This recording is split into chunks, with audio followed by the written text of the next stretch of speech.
Voilà la chronologie d'Israël. On parle d'Israël dans sa totalité, mais aussi, on parle d'Israël comme le royaume du Nord, après le schisme, donc ce tableau que je vous montre très souvent pour nous situer dans le temps. Et puis, on va avancer à celui-là. Et donc, nous sommes maintenant dans 1 roi, chapitre 16. 1 roi, chapitre 16.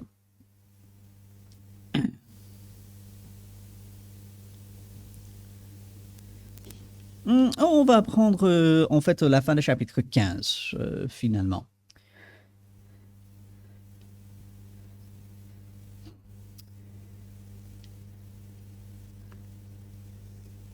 L'auteur de ce livre des rois va basculer entre le royaume du Nord, le royaume du Sud, et il ne passera pas autant de temps à parler de chaque roi dans les royaumes.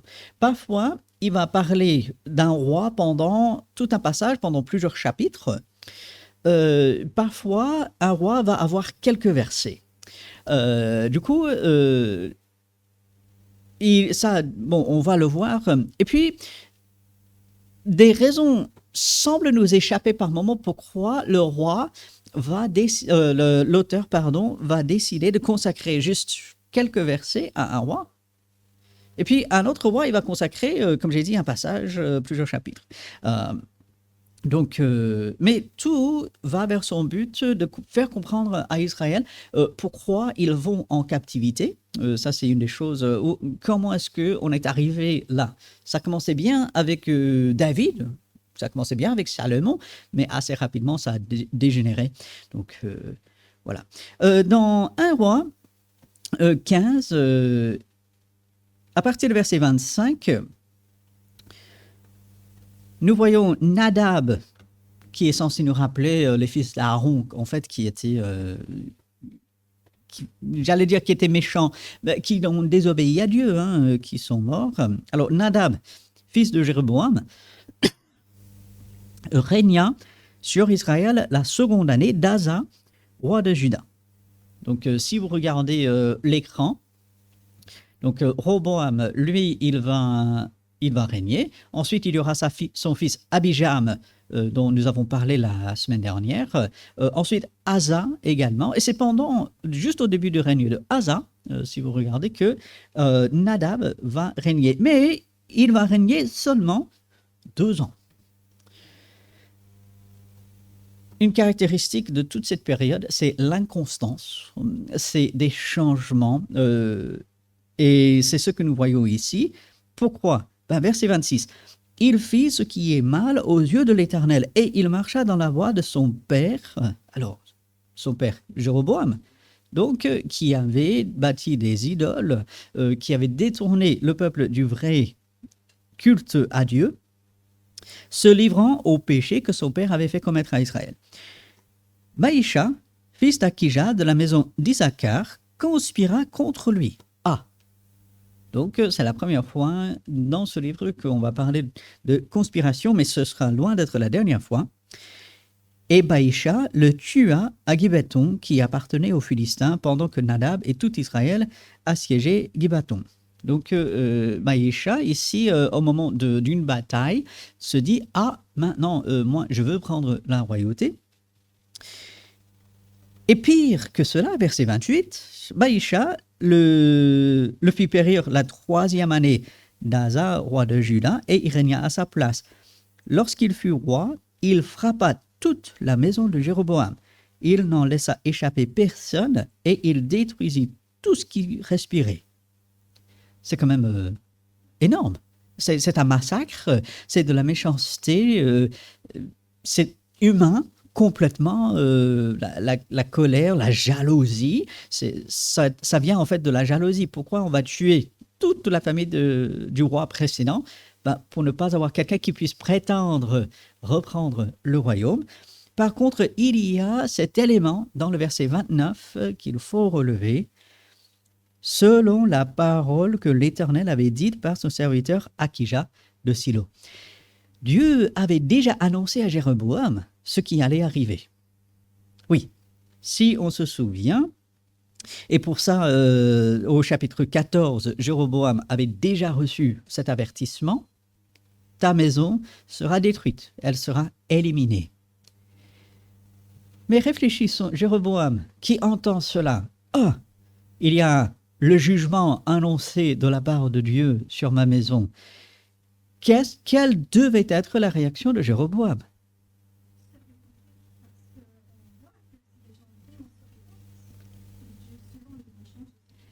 Absolument. C'est la première fois ici dans ce livre où nous voyons la mise en exécution du jugement de Dieu. Mais ce ne sera pas la dernière fois parce que Dieu, il va refaire ceci. Il va annoncer un jugement. Parce que vous avez péché, il y aura le jugement qui arrive. Mais nous allons voir par la suite des rois, pas tous, mais certains, qui, devant cette annonce, disent « Ah, je me repens » et Dieu retarde le jugement. Jéroboam, qu'est-ce qu'il aurait dû faire? Il aurait dû se repentir, absolument. Lorsque Dieu annonce le jugement, lorsque Dieu dit « Tu agis mal et tu seras puni », notre réponse doit être « Seigneur, je me repens ». Jéroboam n'a pas eu cette réaction. Et ainsi, ce n'est pas une fatalité. Jéroboam, il aurait pu faire autrement.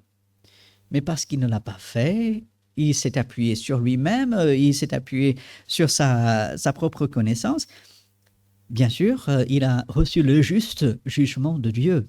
Et donc, c'est une leçon très importante lorsque Dieu nous révèle des choses. Dieu dit « Ah, il y a ceci qu'il faut faire, il y a ça qu'il ne faut pas faire ». Déjà, de l'écouter, et que aussi, ce n'est jamais trop tard avec Dieu. Dieu, il est un Dieu bon, il est un Dieu juste, il est un Dieu bienveillant, il est un Dieu d'amour, il est un Dieu qui pardonne. Et il n'est jamais trop tard. On va le voir, l'exemple fort dans ce livre, c'est Manassé, un roi qui viendra après, extrêmement méchant pendant tout son règne jusqu'à la fin, où il se repent et Dieu lui fait du bien.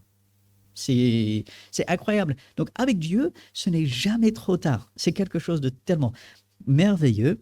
Mais ici, Jéroboam, malheureusement, ne se repent pas, et ainsi, les conséquences que Dieu a prédit arrivent. Parce que ce que Dieu dit arrive. Ce que les hommes disent, parfois ça arrive, parfois pas. Ce que Dieu dit arrive. Il est un Dieu fidèle. Et puis, verset 30, à cause des péchés que Jéroboam avait commis et qu'il avait fait commettre à Israël, irritant ainsi l'Éternel, le Dieu d'Israël. Donc, voilà, nous voyons que Dieu, il donne la possibilité de se repentir. Si on ne se repent pas, là, Dieu applique le jugement. Des questions, des pensées là-dessus?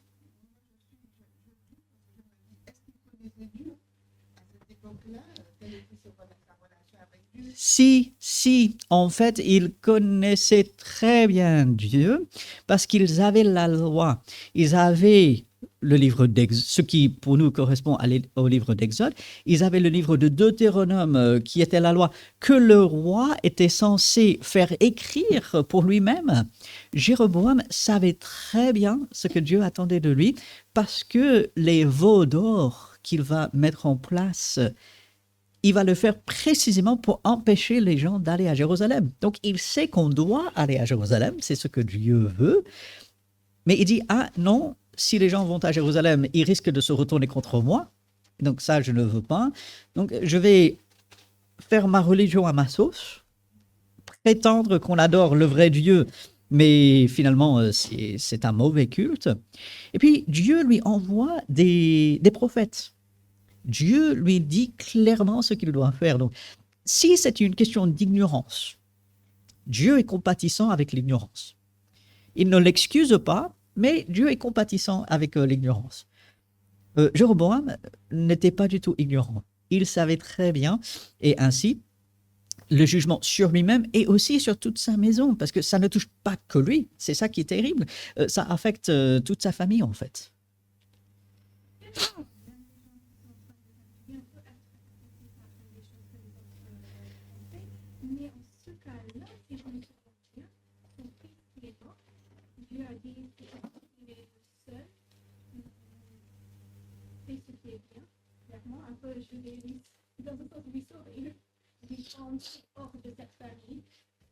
C'est ça. Et c'est absolument. Donc, chapitre 14, on voit cela où le fils de Jéroboam, tout jeune, encore bébé, il tombe malade. Et c'est à ce moment-là où Dieu dit, oui, cet enfant va mourir, mais, et je te rejoins là-dessus, c'est presque une grâce de la part de Dieu de ne pas grandir dans une famille qui était loin de Dieu, subir la mauvaise influence et puis subir le jugement de Dieu après de cela. Donc, c'est comme une grâce de Dieu, en fait. Donc ça, on le voit au chapitre 4, si je me souviens bien. Chapitre 14, euh, 13 ou 14, je me souviens plus. Donc, voilà. Et du coup, encore une fois, si c'est une question d'ignorance, on pourrait comprendre. Et Dieu, il est compatissant avec l'ignorance. Et ici, on est loin de l'ignorance parce que Jéroboam, il avait reçu la révélation des prophètes. Les prophètes disaient, ne fais pas ça, fais ceci. Et puis, ils avaient la loi de Dieu quand même. Ils savaient ce que Dieu attendait d'eux. Ouais. Alors, dans 1 Roi chapitre 15, le verset 31, le reste des actions de Nadab et tout ce qu'il a fait, cela n'est-il pas écrit dans le livre des chroniques des rois d'Israël?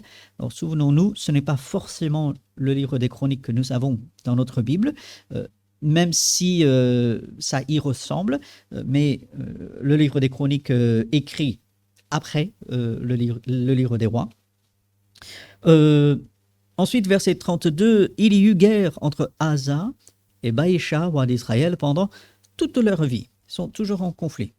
Il y a jalousie, il y a orgueil sûrement. Alors, la 3e année d'Asa, roi de Juda, Baïcha, fils d'Akija, régna sur tout Israël à Tirtsa, donc toujours dans le royaume du Nord. Il régna 24 ans. Et ça, cela se reflète sur notre tableau. Ici, les colonnes, on voit que Baïcha, quand même, règne assez longtemps. Il fit ce qui est mal aux yeux de l'Éternel et il marcha dans la voie de Jéroboam, se livrant au péché que Jéroboam avait fait commettre à Israël. Donc, Baïcha, même s'il n'est pas de la famille de Jéroboam, il suit ce que Jéroboam a mis en place. Et ce sera le refrain jusqu'à la fin du livre des rois. Ce que Jéroboam met en place, c'est-à-dire les veaux d'or, un culte déformé à Dieu, cela va affecter l'histoire du royaume du Nord jusqu'à la fin, en fait. Donc, voilà. Et puis, on arrive au chapitre 16. Parce que Israël, déjà, s'est détourné de Dieu. Le royaume du Nord, avec les veaux d'or, avec un culte totalement déformé envers Dieu, Israël s'est détourné de Dieu. Mais regardez, la parole de l'Éternel fut ainsi adressée à Jéhu, fils de Hanani, contre Baïcha. Israël, avec son roi, et le peuple bien sûr qui a suivi, s'est détourné de Dieu. Mais Dieu ne s'est pas détourné de son peuple. Dieu continue d'envoyer sa parole à son peuple. Dieu continue d'appeler le peuple à se repentir. Il annonce le jugement, bien sûr, mais il appelle à la repentance. C'est quelque chose d'extraordinaire. Dieu n'a pas fini avec son peuple. Alors, verset 2. « Je t'ai élevé de la poussière et je t'ai établi chef de mon peuple d'Israël. Mais parce que tu as marché dans la voie de Jéroboam et que tu as fait pécher mon peuple d'Israël pour mériter par leur péché, voici, je vais balayer Baïcha et sa maison, et je rendrai ta maison semblable à la maison de Jéroboam, fils de Nébat. » Ce qui est intéressant, c'est que Dieu envoie sa parole, mais il va dire à Baïcha, c'est moi qui t'ai suscité. Regardez ce verset 2. Je t'ai élevé de la poussière et je t'ai établi chef de mon peuple d'Israël. Mais attends, qu'est-ce que nous avons lu au chapitre 15? C'est Baïcha qui se lève et qui tue le roi et qui prend sa place. Alors, qu'est-ce que Dieu fait là-dedans? C'est encore une preuve de la souveraineté de Dieu. Les hommes croient maîtriser tout. Les hommes croient tout prévoir. Les hommes pensent, oui, qu'ils sont maîtres, mais Dieu est toujours derrière pour dire, ah, les choses vont se passer comme moi j'avais prévu, comme moi je décide. Et même Baïcha, avec sa rébellion et son meurtre, Dieu dit, c'est moi qui ai permis cela. Alors, Dieu n'est pas pour le meurtre, soyons très clairs.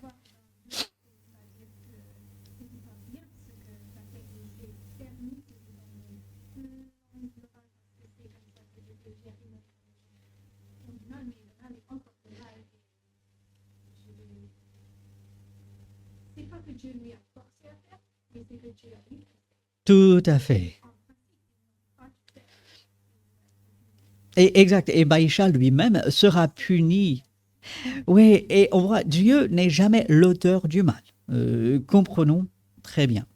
Dieu n'est jamais l'auteur du mal. Donc il faut toujours refuser cette idée. Si vous l'entendez, ah, comme tout vient de Dieu, Dieu est l'auteur du mal. Non, non, non, non, non, non. Mais Dieu, il est souverain et il permet toutes choses. Ce que Baïcha fait ici n'échappe pas à Dieu. Ce n'est pas en dehors du plan de Dieu.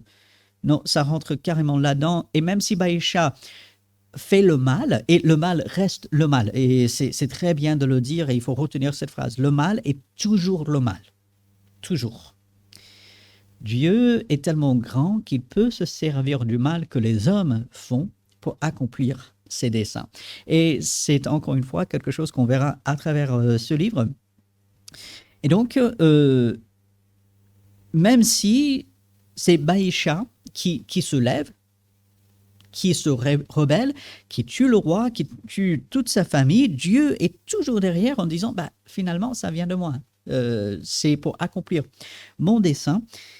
Mais maintenant, bien sûr, verset 3 au chapitre 16, je rendrai ta maison semblable à la maison de Jéroboam, fils de Nébat. Donc, je vais éliminer ta famille aussi. Verset 4, celui de la maison de Baïcha qui mourra dans la ville sera mangé par les chiens. Alors, un langage très fort. Hein? Et celui des siens qui mourra dans les champs sera mangé par les oiseaux du ciel. Ça voulait dire qu'il n'y aurait aucun enterrement. Ça voudrait dire qu'on n'aurait pas le temps ni le désir de s'occuper dignement des dépouilles. Et à l'époque, c'était quelque chose d'extrêmement grave. Ne pas s'occuper dignement des gens qui mouraient, c'était très grave. Mais là, ce serait dans un contexte où on n'aurait pas le temps et peut-être même pas le désir de s'occuper de ces gens morts. Et donc, c'est horrible, les dépouilles, vous imaginez, ça fait frissonner, voilà, c'est grave. Et donc, verset 5, le reste des actions de Baïcha, ce qu'il a fait, ses exploits, cela n'est-il pas écrit dans le livre des chroniques des rois d'Israël? Baïcha se coucha avec ses pères et il fut enterré à Tirtsa. Les rois arrivent sur la scène, les rois meurent.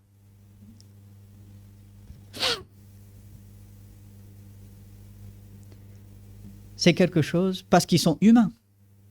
Ils arrivent, ils font plus ou moins le bien ou plus ou moins le mal, ils vivent et ensuite ils meurent. C'est l'éternel refrain de ce livre. Les rois sont là, ils sont plus là. Quelqu'un d'autre vient. Cherchez la stabilité dans le livre des rois, premier livre des rois, deuxième livre des rois, vous ne le trouverez pas. Il n'est pas là parce que ce sont des hommes. La seule stabilité, c'est dans Dieu, nous le savons. Et ce livre des rois doit nous montrer que nous n'attendons pas un homme, que Israël ne devait pas attendre un homme, simplement. Il devait attendre le roi parfait, parce que tous ces rois, depuis Saül, bien sûr, on connaît ses défauts. David, l'homme selon le cœur de Dieu, c'est vraiment quelque chose d'extraordinaire, mais il avait ses gros défauts aussi. Salomon, avec toute sa sagesse, avec toutes ses richesses, comment ça ne peut pas réussir? On a tout l'argent, on a toute la sagesse, et pourtant même ça échoue. Et ensuite, de fil en aiguille, à travers ce livre, des hommes arrivent, même des femmes, et ça se passe plus ou moins bien, plus ou moins mal. Et on arrive à la fin du livre, comme on va le faire dans un certain temps. toujours rien. On part en captivité et on dit, mais c'est fichu, quoi. Il n'y a plus rien à espérer des hommes. Et c'est là l'espérance en Dieu, où on attend le meilleur roi, qui est bien sûr Jésus-Christ.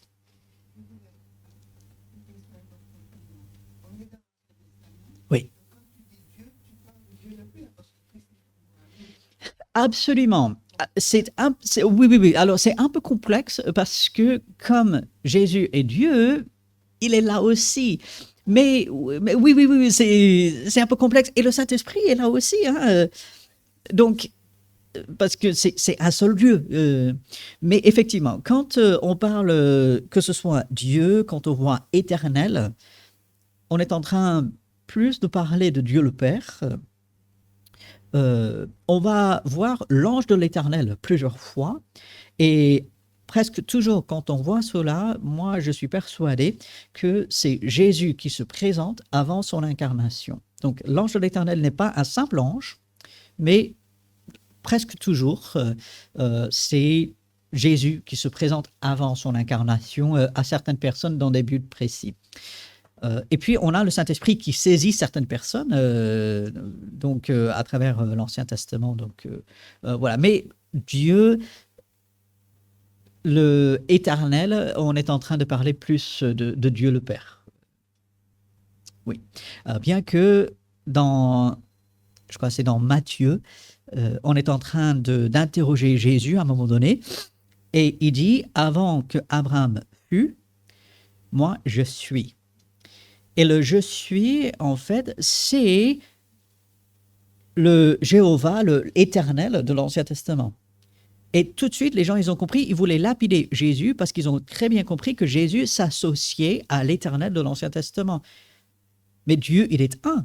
Il y a un seul Dieu. Et comment est-ce qu'un homme peut prétendre l'être, sauf s'il est Dieu et homme à la fois. Donc, oui. Et ça, le mystère de la Trinité, notre Dieu, il est tellement grand. Voilà. Mais ici, quand on voit la parole de l'Éternel, on va parler plus on va penser plus à Dieu le Père dans notre conception. Mais bonne question. Alors, on va s'arrêter là. Donc, comme vous pouvez voir voilà, je vais remettre ça. Sur l'écran, sur la colonne de droite, Israël, bien sûr, on a Baïcha, qui est en fait troisième roi. Il n'y avait pas la place pour mettre les 2 ans de Nadab là. Et ensuite, après Baïcha, avant Omri, il y aura 2 autres rois qui vont avoir des règnes très courts, et tout ça pendant le règne de Asa, comme on peut voir sur la gauche dans Juda. Donc, Dieu voulant, la semaine prochaine, on va transitionner vers ces 2 rois en Israël dont on va parler, et aussi parler de la fin du règne d'Asa. Donc, voilà, Dieu voulant, ça pour la semaine prochaine. Je vous invite à lire 1 Roi chapitre 16 dans la semaine, comparer avec les passages parallèles en Chronique, si vous les trouvez.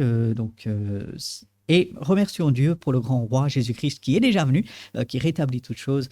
C'est vraiment quelque chose de merveilleux. Et bien sûr, alors que nous avançons, on va voir ces différents rois. Vous voyez que parfois les mêmes noms se trouvent des 2 côtés. Et c'est là où on voit un peu une confusion entre les 2 règnes. Il y a une sorte de mélange. Ce sera intéressant de voir cela alors qu'on avance. Et puis le royaume du Nord, sur la droite là, qui s'arrête à un moment donné, 522, et le royaume du Nord n'existe plus, va en captivité, et on parlera uniquement du royaume de Juda à partir de ce moment-là. Bien, avec cela, nous allons prier et remercier Dieu pour sa parole et lui remettre le reste de ce temps. Oui, Seigneur, nous te louons, nous te remercions que tu nous révèles ces choses et que tu es un Dieu qui est juste, mais aussi un Dieu qui pardonne lorsque les gens se repentent. Tu révèles, Seigneur, tu viens chercher ton peuple, et Nous te disons merci pour cela, merci que tu contrôles toutes choses. Aide-nous, Seigneur, fortifie-nous, aide-nous toujours à mieux comprendre ces choses et surtout que ce que nous apprenons puisse nous permettre de t'obéir, te suivre de plus en plus. C'est en ton nom que nous prions. Amen.